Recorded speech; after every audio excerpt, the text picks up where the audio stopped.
Hello, welcome to MTAC Another World, where we are happy to be joined by Alexis Tipton. Alexis, thank you so much for joining us.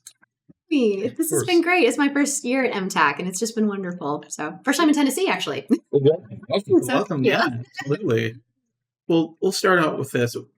What are some things that you've been working on that you can share with us? Ooh, okay. So, right now, I'm part of a small team of directors that is directing Zenless Zone Zero, which is the new MiHoYo video game. That's been very exciting and is taking up a lot of my time. Fire Force season 3, I believe, the newest. Yeah, right. The newest Fire Force season just dropped, so I'm working on that. And I think those are the only things I can talk about currently. But there are some announcements coming up that I'm pretty excited about. Exciting. So, what made you first take an interest in acting? um, Well, my mom has always been like super creative, super artistic in like so many different ways. So I was always really inspired by her. Acting is one of them. And when I was actually 4, I want to say, I saw the Nutcracker on stage for the first time. It was like a professional touring company. And even as like a little girl, I didn't want to be a dancer, but as a little girl, I was just like, man, I have this like amazing feeling in my body, in my heart, like watching this, and like I would love to be able to give that feeling to other people. And so that kind of led me into doing stage work, and because my mom did a lot of theater in her life, she was able to she was very thrilled that I wanted to do that. So tried out acting when I was really young, and just absolutely fell in love with it, and just kind of became uh, a calling of sorts, and wasn't I never really had intention to become a professional actor, especially when I was young. I just knew that acting was something I always wanted to have in my life. And then through happenstance, found myself in the professional acting sphere, and just worked out really well for me. And I can't complain about any of it. Who would you say has had the biggest impact on your career? Oh gosh. Oh man. I work with so many talented people. Caitlin Glass has definitely had a huge impact. She was the one that gave me my first lead role in an anime, and she also trained me to become a director. So she has done a whole lot for me. Another one would probably be Patrick Seitz. He opened a lot of doors for me in Los Angeles, and I was able to expand my opportunities in the voice acting world, and I will always be so grateful to him for that. Um, Gosh, it's so funny. This is not anime voice acting, but it is voice acting. Robin Williams was a huge inspiration for Mm. me. I used to do a lot of like mimicking when I was little, and I loved him as the genie in Aladdin. And I kind of credit him sort of with like the first actor that um, encouraged me to like play with my voice and learn to do impressions, and that's always a great place to start if you want to become a voice actor. So yeah, and I'm sure I'm forgetting a lot of people, but those are the 3 that came to mind. What was your first exposure to anime? It was technically, I happened to catch Sailor Moon on television when I was really, really young, but I didn't know what it was. And because I didn't understand how like TV schedules worked, I could like never find it again. And then when my brother and my family and we moved to California when I was like 9 years old, and that's when like the heyday of Toonami was happening, like the OG Toonami, and my brother was watching a lot of those cartoons or anime cartoons, and I thought they were just cartoons at the time, and he wanted me to watch them with him, and so we were watching like Outlaw Star and Tenchi Muyo and like stuff like that, and Dragon Ball and things like that, and uh, I knew that there was like something different about them. I was like, this is really cool, but I didn't know it was called anime. And then when my family moved again to Dallas, the first friends I ever made were anime fans, and so they like contextualized that for me, told me it was called something different, um, reintroduced me to Sailor Moon. It was like because I didn't even know what it was called. It was just like there was this girl on TV, and there was this like pretty song or this like pretty song in the background while she was transforming, and like I didn't know what it was, and I was like, that's what that was. And so then they expanded my horizons with anime. It also helped that my dad, he's retired now, but he worked for a Japanese company most of my life. And so I got a lot of exposure to the culture through that, and anime, of course, came with that. And yeah, so I don't know. It's kind of like looking back. It's like, okay, it makes a lot of sense that I wound up where Yeah. I did. As an actor, what's the biggest challenge for you? Oh, the biggest challenge that's changed over the years. I think right now it's just continuing to find ways to grow. Because so many classes, because I still take classes, even doing this as long as I have, and so many classes are tailored to beginners. And so it's like, no, I want someone to like kick my butt.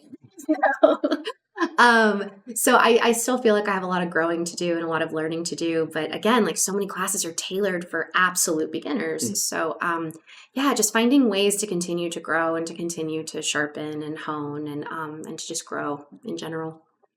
With acting being such a competitive field and there being so much rejection and just to get one role, what keeps you motivated?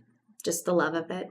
And that's why I tell people, you have to have a passion for this, because I was actually saying this yesterday on a panel that actors are some of the most rejected people on the planet.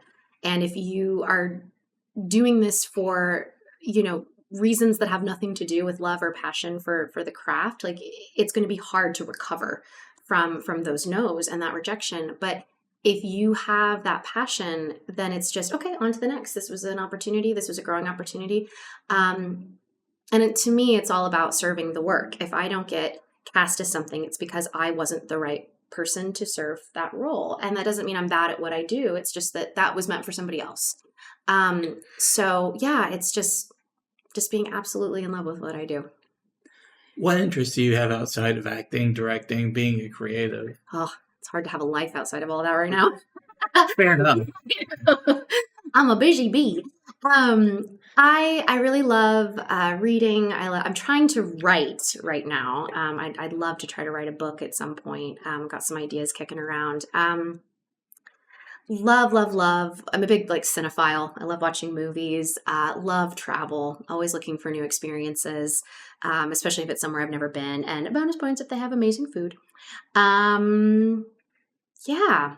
Oh, I'm also my very first foray into TTRPGs just happened last year. I am in it's not D&D, it's adjacent though. It's called Vaesen, and it operates on a D6 system, and it's more like 1800s, like a Sweden, Norway type of a vibe. It's so good. There's different classes than in D&D, and I'm in a group of 100% other voice actors, and so it's just a bunch of actors like getting together and telling stories, and it's been so much fun. Our campaign has been going for over a year now. That's amazing. Which I'm told, again, I have no frame of reference, but I've been told that's kind of a big deal. So yeah, I've had many a campaign that's been he just had a kid. We're gonna have to drop it. And we did lose one player because his life, he just had life happens. It does. But our DM, it was actually Aaron Dismuke. Shout out to Aaron Dismuke. He's amazing.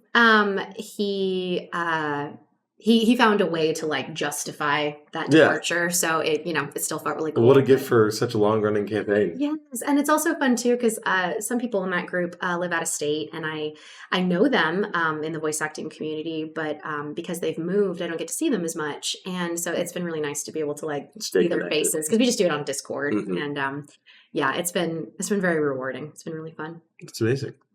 So, being Easter weekend, I've heard that as a kid you thoroughly enjoyed Easter egg hunt. Oh, dude, yes. Yes, I mean, do you have any stories about that? Oh my gosh, well, that was when I was growing up in Kansas. I've lived in 3 different states in my life, and we had half an acre of land in our backyard with a glen with a bunch of trees, and our house was the Easter house. Our neighborhood had a bunch of kids in it, and we all went to school together, and our dads and moms all knew each other, and so everybody. It's so funny. Everybody would come over to our house, and the older kids would have their Easter egg hunt, and then they would hide eggs for the younger kids. Yeah. And we'd have our Easter egg hunt, and then the parents would be, boozing it up. And growing up in Pasadena, we had the same thing. Our house was the Easter place. Yeah. All the kids, they put around the VHS, and we'd put on a movie. We'd have one person supervising. We're really dating ourselves, friend. Both of us.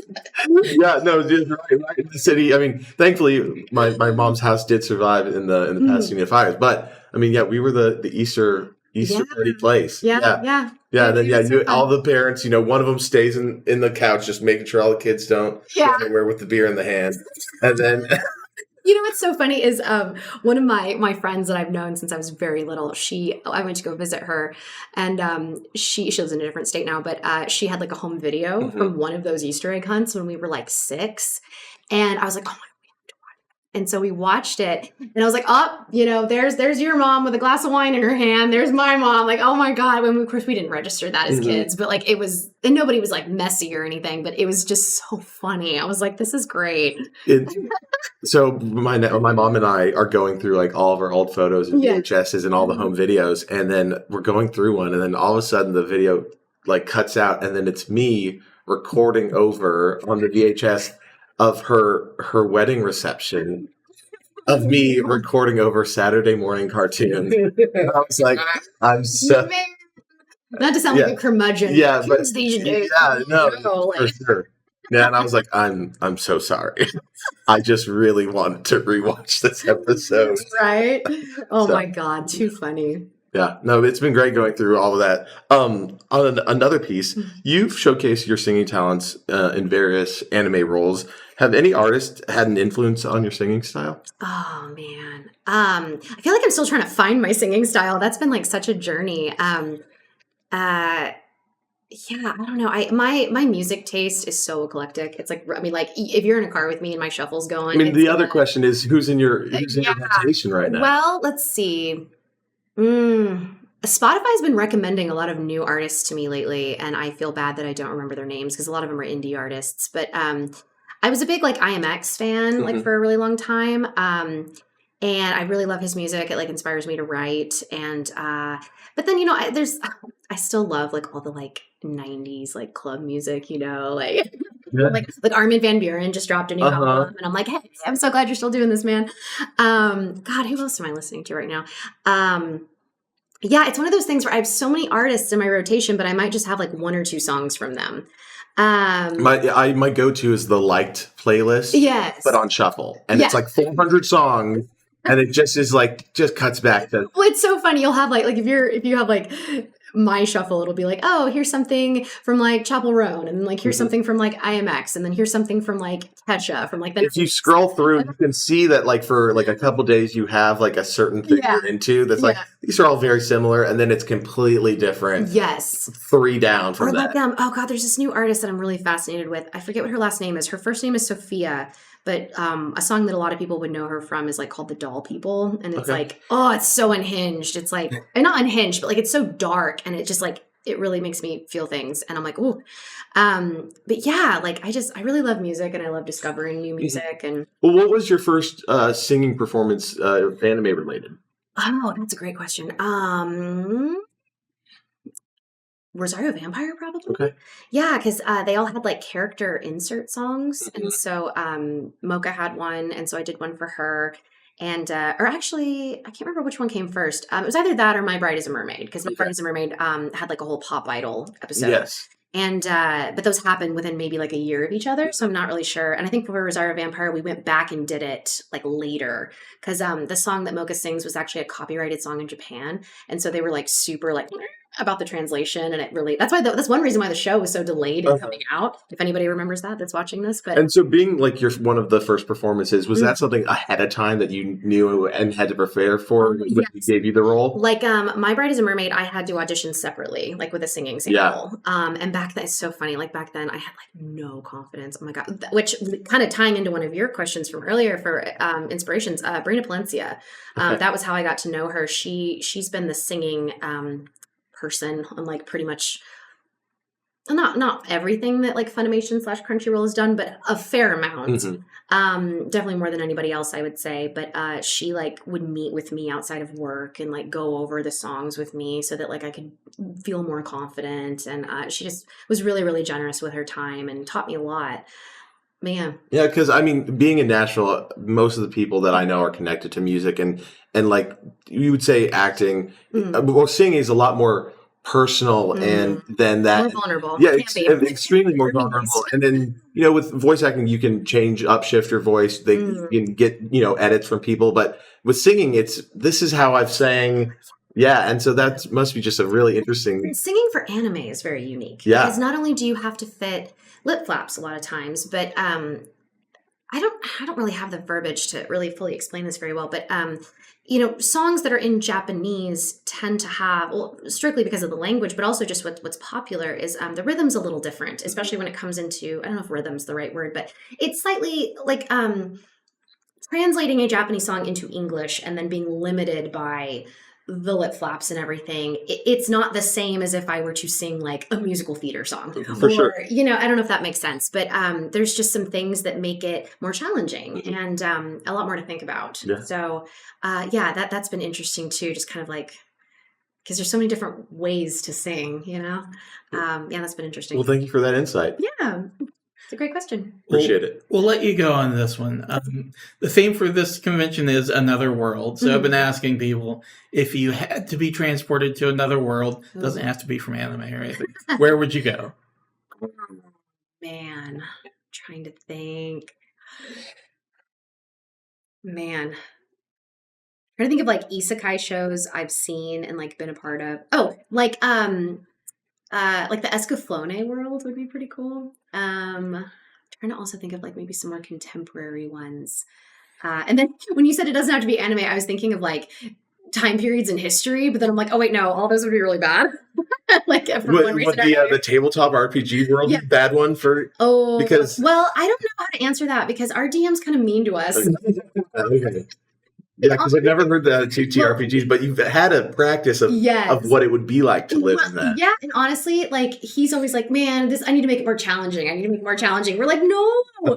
So, but no, the world itself, though, I think would actually be pretty cool because the whole base, like Vaesen, is what they essentially call like supernatural monsters, and the whole purpose of Vaesen is you are with this order that seeks to like identify and understand like various Vaesen, and sometimes they try to kill you, and then it like becomes bad, but then other times it's like, how can we help them, or how can we like deal with this town that's experiencing this phenomenon, and how can we like make it more better for everyone. And so it's all different kinds of problems that arise, so it's not always dangerous. So that actually might be fun.